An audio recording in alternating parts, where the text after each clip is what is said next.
Floyd Mayweather may have retired from boxing with an unbeaten record, but that doesn't mean he didn't go through a stiff test in his professional career. Tonight on Round by Round, we will go through 3 of his fights that many fans still believe should have taken away the precious O in his 50-0 standing. First on our list, Jose Luis Castillo. That fight happened on April 20, 2002. This was Mayweather's first venture into lightweight.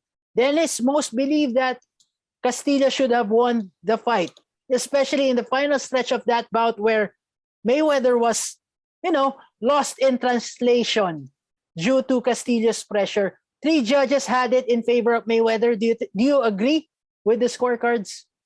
Yeah, I agree. In watching that fight and in trying to recall, yung mga nangyari, in that fight. Kahit na yun nga, yung promoter, was more of the Mayweather side, It was actually a very defensive fight plan for Mayweather. Kaya people thought, it's more of their frustration in seeing Mayweather being too defensive because he fought someone who's a known Mexican warrior, Jose Luis Castillo. Back then, he was one of the favorite boxer, champion ng Mexican boxing fans. So maraming expectations na eto na probably magkakaroon ng war finally, mapapalaban dito si Mayweather. But again, the typical Mayweather showed up. Actually, he fought Castillo twice. So para sa akin, it was more of the frustration ng mga fight fans because they were expecting fireworks to happen. Dahil nga Castillo is known to be a brawler, a tactical brawler at that. Kumbaga, he can force fighters to brawl against him. But unfortunately, it didn't happen in this fight. So if you again watch that fight and try to score it and tanggalin mo yung biases, yung inis mo kay Mayweather. I think it's safe to say na it was a well-deserved victory twice actually for Floyd Mayweather Jr. Second on our list, Oscar, the Golden Boy de la Hoya. The fight happened on May 5, 2007, Cinco de Mayo, and Mayweather won by a split decision. Dennis, it was a competitive fight, and a lot of people said that at the time it warranted a rematch, and unfortunately, it didn't happen.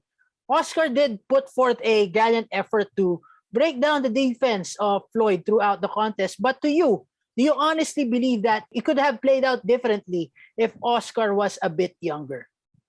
Yung ginawa, the fight plan na meron si Oscar de la Hoya that night, was really perfect, for Oscar. It was not age, that led to the defeat kay Oscar de la Hoya. There was something that went on sa mind ni Oscar de la Hoya. Probably yung pagiging matigas sa ulo ni Oscar de la Hoya pagdating sa kanyang performance inside the ring. Remember, here's a guy who's had countless trainers working sa kanyang corner because walang masyadong masasabi kong respect si Oscar de la Hoya sa kanyang mga trainers. Now, dito, it's the same as what happened kay Felix Tito Trinidad. He was doing well, pero pagdating ng last round, he decided, that the last few rounds, the championship rounds, he decided to run around the ring. Dapat kanya na rin yung panalo na yun. At yun nga, naging ending, natalo siya. He did the same thing. Nagbago siya ng kanyang estilo dito against Floyd Mayweather Jr. And pumasok kasi yung issue about him getting old that night because of that one-liner ni Freddie Roach na hindi naman sa pagmamayabang but that happened sa radio program ko that time and I did the write-up sa Fight News. Oscar was having trouble pulling the trigger. No? Kaya yun, lumabas yung ganung issue na, yun nga, maaaring tumanda na. But I think it was still that good, si Oscar De La Hoya that night. It's just that the typical Oscar De La Hoya na yung championship rounds, imbis na yung dumiskarte ka, nang tama, no? Binago niya. No? He decided on his own na eto yung tama instead of what his cornermen were telling him. And at that point, ang dapat niyang gawin was to use his jab more often. Nawala yun sa last 3 rounds. Last on our list, Marcos Maidana. The fight happened on May 3, 2014, and Floyd walked away with a majority decision. Dennis, this fight is still up for debate till this day, and CompuBox revealed that Mayweather had been hit more times in this fight than any of his previous 38 bouts. Now, what was the difference maker in this fight for Mayweather to convince the other 2 judges to score the fight in his favor? He threw the more quality punches, si Floyd Mayweather, in this fight. Ano? People were so excited because for the first time, nakita natin na maraming beses tinamaan si Floyd Mayweather Jr. In this fight. CompuBox is a farce as far as I'm concerned. It is something na it gives yung mga fight fans a false belief na yun nga yung total number of punches, yun yung nagsasabi for them na dapat yun yung nanalo, when in fact that's not how you score a round in particular. In 10-point mass system is like this.